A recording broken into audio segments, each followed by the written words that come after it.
Hey, good morning, everybody, and welcome to this week's episode of the Shineability Show. If you haven't been here before, my name is Robin Carberry. I'm a business coach, and I help Gen X women start, grow, and scale successful online businesses. So I've coached hundreds of entrepreneurs in things like offer development and funnel strategy and launching and more. But what I truly love is helping Gen X service-based experts grow their businesses like the grown-ass women they are. So I come here live every Wednesday at 10 a.m. Eastern Time to talk about why online business and marketing strategy for grown-ass women is different. So please let me know as you come in, say hello, let me know I'm here. If you got any questions, go ahead and just drop them in the comments and let me know. If you're watching on replay, same thing applies. Just go ahead and drop your questions. I always come back and answer after the fact. So what am I here to talk about today? I want to talk about client onboarding. And I can almost hear the groans in the background, like, onboarding? Why? That's so boring. I'd so much rather talk about the fun, exciting things like creating new offers and like getting new clients and all that good stuff. And I totally get you because that is where my clients come to me. They are totally at that same place in their business.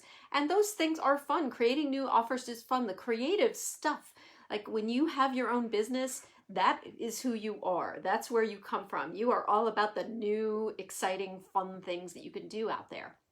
And delivering those fun things, like actually doing the thing that gets you jazzed and is why you started your business in the first place. Client onboarding doesn't tend to be one of those things that gets people super excited. But I will tell you this, that onboarding a new client is the best way, when you do it right, to set the mood, set the tone for a great client experience.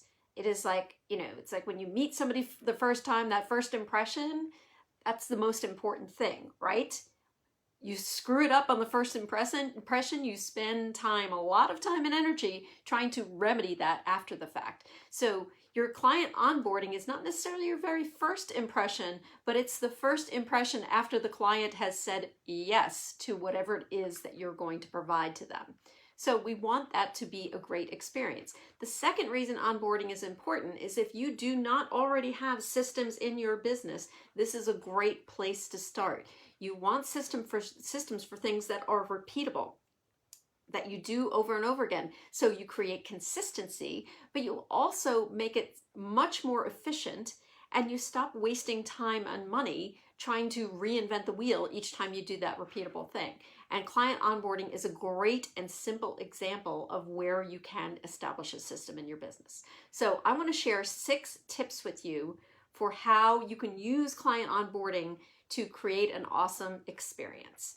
So we're going to start with tip 1, and this is something that you need to be thinking about before that client ever says yes to you, and that is setting boundaries. You need to be clear in these things in your own head, and ideally have these in a work with me document that you share with clients as part of the onboarding process. Things like, how do you communicate with clients?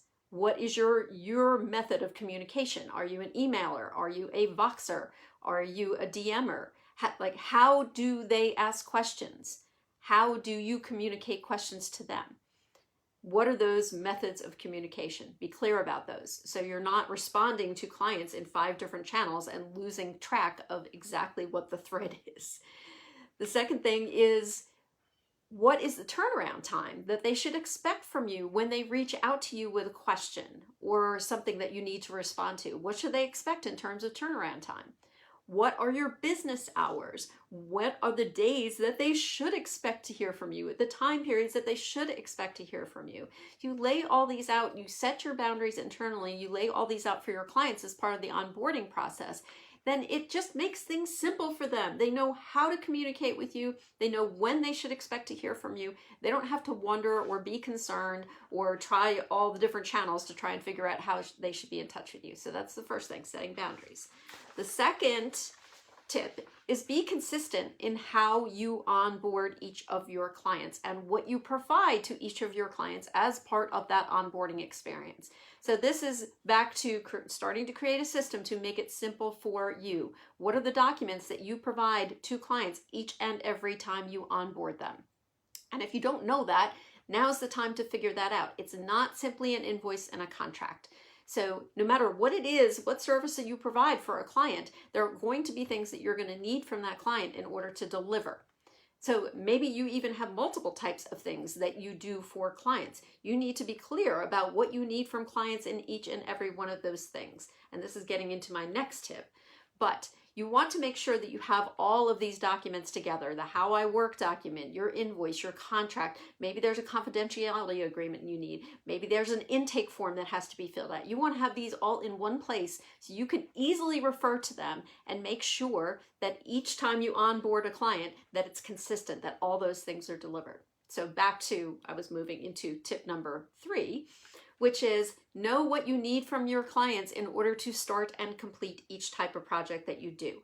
So you should have, if you provide one service, great. You have one checklist or one intake form or one document that needs to be completed in terms of what gets delivered to you to finish this project, to start the project and finish the project. If you do multiple different types of things for clients, you need this list for each and every one of those services. So for example, if you are a funnel designer, what are the things you're going to need from your client in order to get started? Well, if you're designing the funnel in their funnel software, you need access.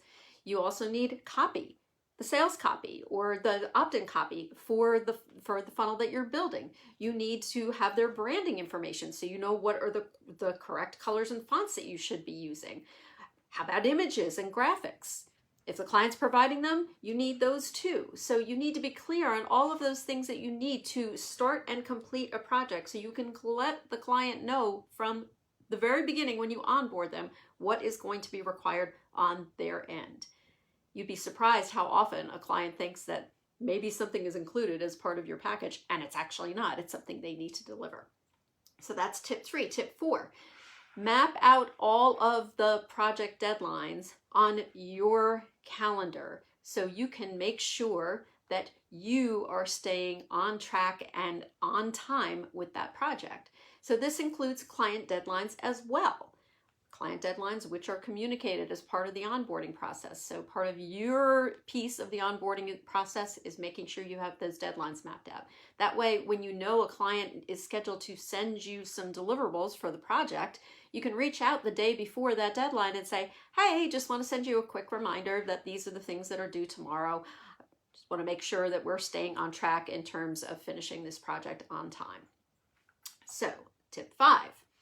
I want you to check and double check your welcome email to make sure all of the things are delivered to the client that need to be delivered in that welcome email. So you don't want to fall into a situation, and this is back to being consistent on how you onboard each of your clients, that you're sending out your welcome email that has, it has the contract, like it has the invoice, it has your how I work document, but you forget to include the project requirements. And like, oh shoot, you send the email, shoot, now I got to email them again and ask for that other thing. And oh, I forgot thing, and I got to email them again and ask for that other thing. Like that is not a smooth, clean, pretty, positive client onboarding process. That's just screams to the client, oh my gosh, she's going to email me 20 times a day about the same thing. So make sure before you send that welcome email that all of the things are included. And this is going to get easier over time as you create a system for doing this. And then my 6th tip, which is really a bonus tip, is once you send this welcome email, one of the things you can include in that welcome email is you can ask your client for their mailing address. And then with tip 6, send a handwritten note and a thank you gift. It doesn't have to be an expensive gift. It doesn't have to be a fancy gift. It just should be a thoughtful gift. And that completes the positive client onboarding experience. So if you would like to learn more about how a positive client onboarding experience can build trust, I would love it, if you would check out my interview with Britney Gardner on her podcast, The Know, Like, and Trust Show. It's going to drop on Monday, August 9th, and I will be sharing the link once it's available. But I would love it so much if you would check that out. And it just gives you more information on how onboarding can build trust with your clients, and who doesn't want to build trust with their clients. So thank you so much for joining me today. I appreciate it. Again, if you have any questions after the fact, go ahead and drop me a comment, and I will see you next Wednesday. Bye.